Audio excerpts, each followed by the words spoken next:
좋은 날입니다. 5월 2일 GT 묵상에 함께하신 여러분 환영하고 축복합니다. 오늘은 욥기 1장 6절에서 12절 말씀으로 하나님의 자랑이 되는 사람이란 제목으로 하나님 말씀 나누겠습니다. 본문 말씀 먼저 읽어봅니다.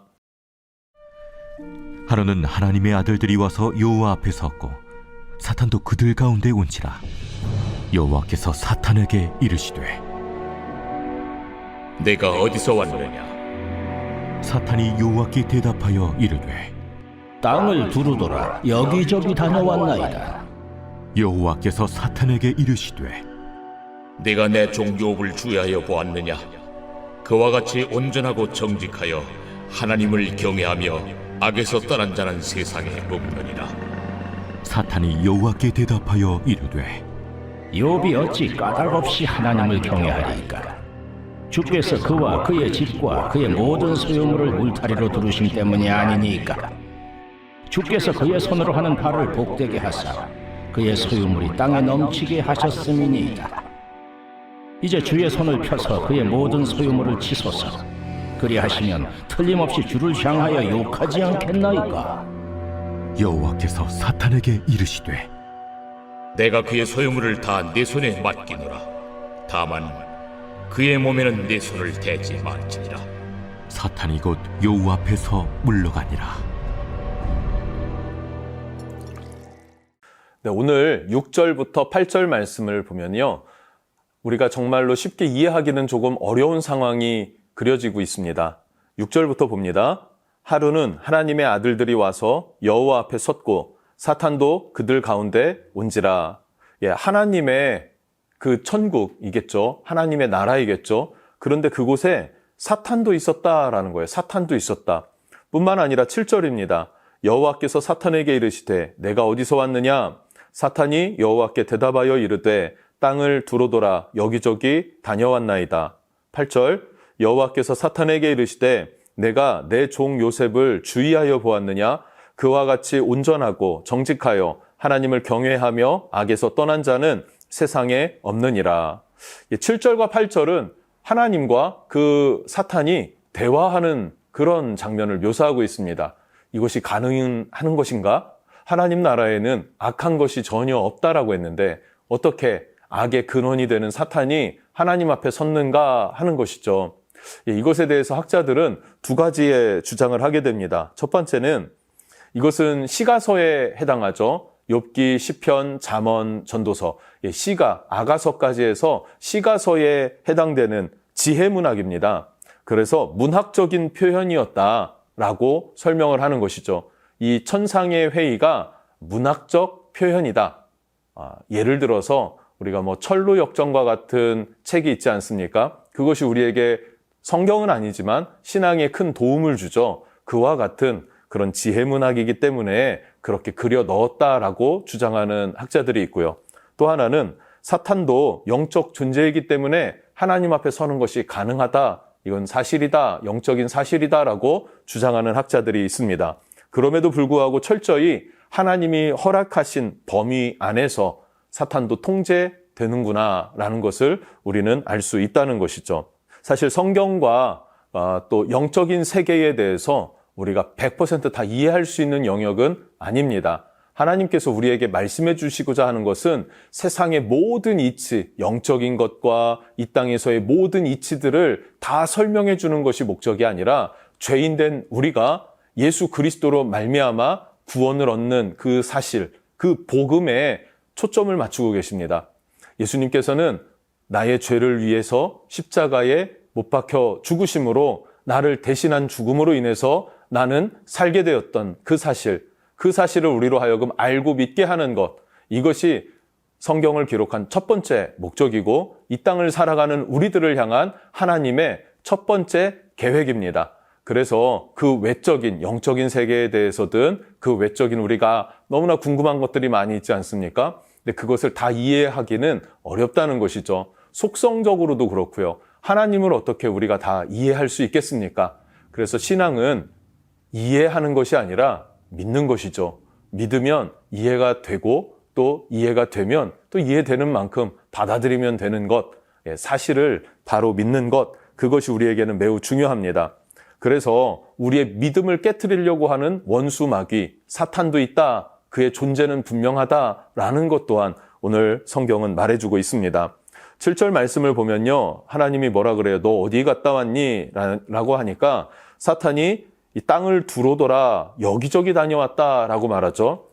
비슷한 말씀을 베드로전서 5장 8절에서도 우는 사자처럼, 원수마귀가 우는 사자처럼 삼킬차를 찾아서 두루 다닌다라고 말하고 있어요. 원수마귀는요, 틈을 내는 자입니다. 우리의 믿음에 틈을 내는 거예요. 틈을 내기 위해서는 흔들어 보겠죠.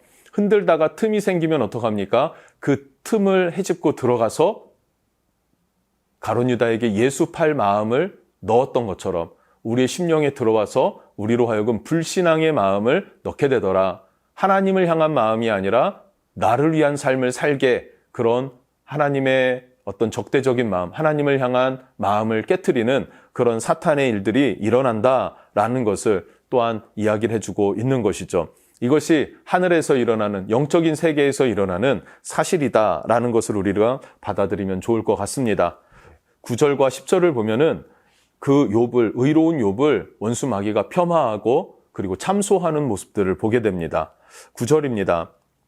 사탄이 여호와께 대답하여 이르되 욥이 어찌 까닭 없이 하나님을 경외하리이까? 어떻게 이유 없이 하나님을 경외하겠습니까? 라고 하면서 의구심을 던집니다. 10절입니다. 주께서 그와 그의 집과 그의 모든 소유물을 울타리로 두르심 때문이 아니니까. 사탄이 하는 말이 무엇입니까? 까닭 없이 하나님 경외할까요? 하나님이 그를 축복해 주셔서 그의 집과 소유물에 복을 주셔서 그 울타리를 넓게 하고 그것을 가득 채워주셨기 때문에 하나님 경외하는 거 아닙니까? 주께서 그의 손으로 하는 바 복되게 하사 그의 소유물을 땅에 넘치게 하셨음이니이다 라고 하면서 복을 주셨으니까 욥이 하나님을 섬기는 것이지, 복을 안 주셨으면 욥도 하나님을 그렇게 경외하고 섬기는 마음이 없었을 겁니다 라고 하면서 폄하하는 모습을 보게 됩니다. 그런데 하나님은 어떡합니까? 욥에 대해서 뭐라고 표현하셨죠? 8절 말씀에 내 종 욥이라고 표현해요. 내 종 욥을 주의하여 보았느냐라고 8절에 말하고 있지 않습니까? 내 종이다라고 하나님이 직접 표현하신 것은요, 아브라함, 모세, 다윗, 대표적인 신앙인들 아닙니까? 그들을 향하여서 내 종이다라고 표현하셨는데 하나님께서는 욥을 향해서도 내 종 욥이다라고 표현하십니다. 하나님 입장에서는요, 내 소유가 된 나의 자녀, 내가 믿고 내가 사랑하는 나의 자녀라고 하면서 자랑하시는 것이죠. 그래서 그들에게 하나님이 욥의 믿음을 확증하고 아시기 때문에 시험에 내어줄 때가 있습니다. 왜 그렇습니까? 그것은 자기가 자기의 믿음을 확증하기 위해서도 매우 중요하기 때문에 그렇습니다. 교회를 개척하고요, 4년 동안은 약간 불안한 마음이 있었습니다. 어떻게 저렇게 해갖고 성도들이 모였는데 여기 모여있는 우리 성도들이 우리 은혜의 항해 교회에 정말로 충실한 일꾼들이 될 수 있을까? 혹여라도 어떤 사건, 사고가 일어난다면, 어떤 이슈가 생긴다면 다시 흩어지지는 않을까? 세상으로 돌아가지는 않을까? 이런 마음들이 있었던 것이 사실입니다. 그러자 4년 차쯤 되었을 때 확장하면서 이전을 하게 되었고, 이전을 하는 그 과정에서는 믿음의 도전들이, 헌신들과 희생들이 필요했습니다. 그것을 결단하고 함께 하면서 우리가 입주를 하게 되었고, 새 공간에 입주하게 되었을 때 마음에 확신이 들었죠. 어떤 마음의 확신이었냐면, 이제 우리는 한 가족이 되었다. 우리는 한 몸이 되었다. 하나님께서 우리 은혜의 항해 교회를 드디어 착륙시켜고 그리고 견고하게 세우시는구나 하는 것에 대한 안도감을 느끼게 된 일이 있었습니다. 여러분, 신앙이라는 것, 믿음이라는 것은요, 의지만으로 되는 것이 아니라 그 의지가 실체가 있는지 없는지 시험을 통하여서 확증하는 계기가 된다는 것 또한 여러분 기억했으면 좋겠어요. 하나님은 그 시험을 허락하시죠. 그리고 자랑하고 기뻐하시고 또 그 시험의 당사자는 어떻게 됩니까? 그 시험을 통과함으로 말미암아 자기의 믿음을 확증하며 하나님에 대해서 더 깊게, 더 리얼하게 하나님을 경험하고 알게 되는 계기가 된다는 것을 여러분 기억했으면 좋겠습니다. 우리가 이런 욥의 이야기들을 나눌 때마다 하나님께서 사람의 인생을 너무나 쉽게 여기는 것 아니냐라는 착각을 하기가 너무나 쉬운데 결코 그렇지 않다라는 것 여러분 기억하셨으면 좋겠어요. 아무에게나 욥과 같은 시험을 주시지 않습니다. 결코 그런 일은 없습니다. 하나님이 정말 신뢰하고 그 믿음이 어느 정도 확증되었기 때문에 그 믿음에 맞는 시험의 무게를 감당하는 것, 그것이 바로 욥이었다라는 것을 기억하면 좋겠습니다. 그래서 11절과 12절에 하나님께서 욥의 시험을 허락하십니다. 읽어보겠습니다. 11절, 이제 주의 손을 펴서 그의 모든 소유물을 치소서. 그리하면 틀림없이 주를 향하여 욕하지 않겠나이까. 12절, 여호와께서 사탄에게 이르시되 내가 그의 소유물을 다 내 손에 맡기노라. 다만 그의 몸에는 내 손을 대지 말지니라. 사탄이 곧 여호와 앞에서 물러가니라. 이 시험을 허락하신 하나님, 그 시험의 목적은 무엇이었습니까? 원수 마귀가 폄하했죠. 소유물 때문에 하나님을 경외하는 것입니다. 하나님은 뭐라고 합니까? 소유물 때문이 아니라 하나님을 경외하는 마음이 욥에게 있다라는 거예요. 그러니까 욥에게 있어서의 어떤 시험이 찾아온 거죠? 소유물 때문이냐? 아니면 그 소유물을 주시는 하나님이 본질이냐? 믿음의 대상이 소유물 때문이냐? 아니면 하나님이냐라는 것입니다. 여러분, 우리도 이런 시험을 겪지 않습니까? 욥과 같은 상황까지는 아닐지라도 우리도 이런 시험을 당할 때가 있습니다. 하나님께서 복을 주시면 응답을 주시고 내 마음을 만져주시고 회복을 주시면 하나님 살아계십니다 라고 경외하는 마음이 일어나다가도 내 마음에 또 내 삶에 어려운 어떤 순간들이 찾아왔을 때 하나님 과연 살아는 계신가요? 나를 기억하고는 있으신가요? 라고 하면서 원망하는 일들도 혹 있지는 않은가 하는 것이죠. 다 좋습니다. 이런 과정들을 통해서 이 시험들을 통해서 크고 작은 것들을 통해서 우리의 믿음은 성장해 간다라는 것, 그것이 우리에게는 매우 중요하다는 것을 여러분 기억했으면 좋겠습니다. 오늘 말씀에 가장 중요한 것은 이것이죠.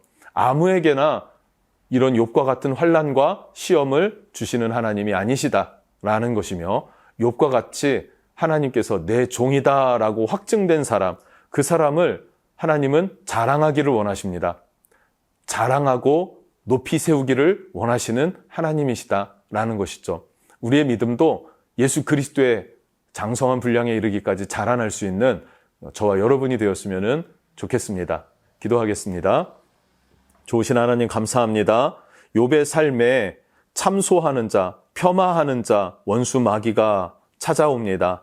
하나님, 우리의 삶에도 그렇게 우리의 신앙을 뒤흔들고 틈을 내고 이간질하려고 하는 원수 마귀의 공격이 있을 때 하나님, 우리는 흔들리지 않는 믿음이 있기를 원합니다. 하나님이 나에게 응답을 주시고 나를 축복하시고 나를 지켜주시기 때문에 하나님을 사랑하는 것이 아니라 나를 구원하신 것 한 가지만으로도 주님은 나의 주인이시고 나의 하나님이시고 나의 유일한 분이라고 고백할 줄 아는 그런 믿음의 성도들이 다 될 수 있도록 축복해 주십시오.